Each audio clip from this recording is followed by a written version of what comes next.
हरिततालिका तीज व्रत कथा। यह कथा भगवान शिव ने माता पार्वती को उनके पूर्व जन्म को याद दिलाने के लिए सुनाई थी, ऐसा माना जाता है।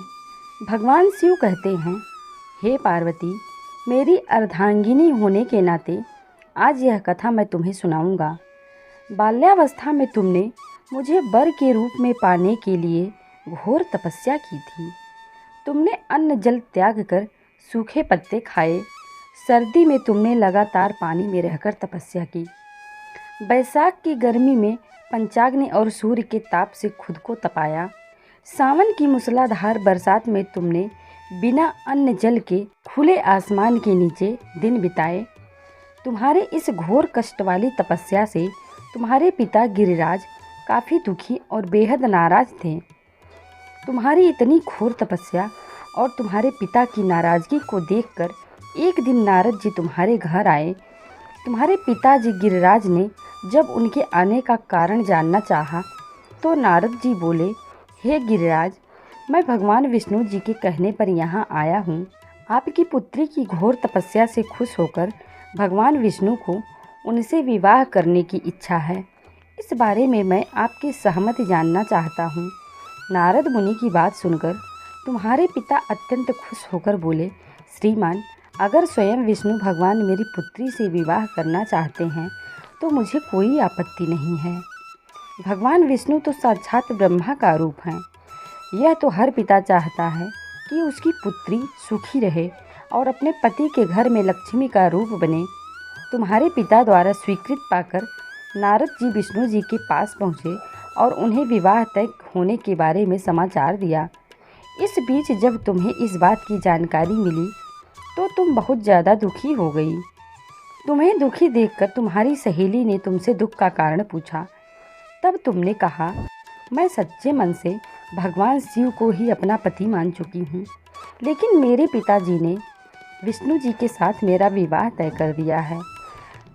मैं इतनी धर्म संकट में हूँ कि मेरे पास जान देने के अलावा कोई और दूसरा उपाय नहीं है। तुम्हारी सहेली ने तुम्हें हिम्मत देते हुए कहा कि संकट के समय धैर्य रखने की आवश्यकता होती है।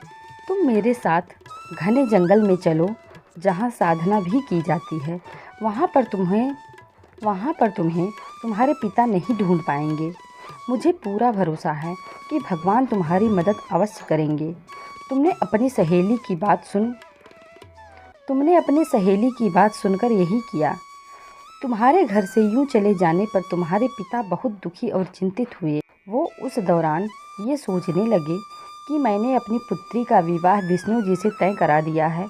अगर भगवान विष्णु बारात लेकर आए और पुत्री यहाँ नहीं मिली तो बहुत अपमान सहना पड़ेगा।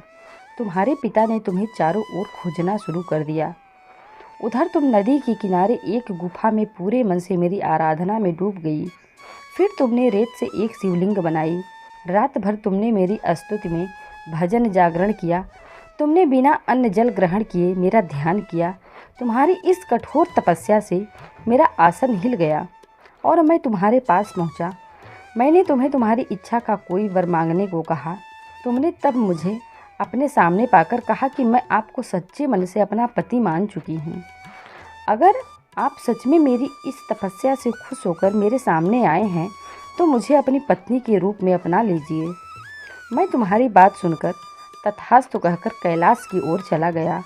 तुमने प्रातः होते ही पूजा की सारी सामग्री नदी में प्रवाहित करके अपनी सखी के साथ व्रत का व्रण किया। उसी वक्त तुम्हारे पिता गिरिराज तुम्हें ढूंढते हुए वहां पहुँचे।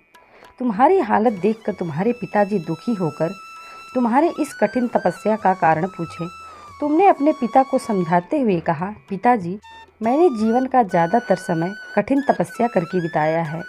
मेरी इस कठोर तपस्या का केवल एक ही उद्देश्य था, शिव जी को पति के रूप में प्राप्त करना। मैं आज अपनी तपस्या की परीक्षा में खरी उतरी हूँ।